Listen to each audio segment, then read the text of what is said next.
And I'm gonna add a little more water.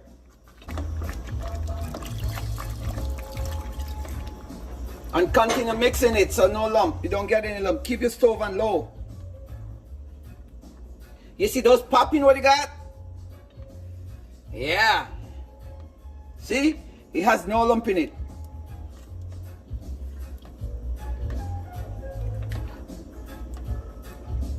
Look at that.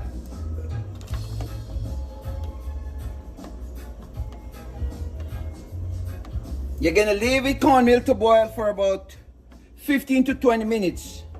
Make sure the cornmeal properly cooked. Now you mix it like this. It cannot, and it will not gather any lump because there's no lump forming it. So you're not gonna able to gather any more lumps. So now you're good. You can leave it to boil.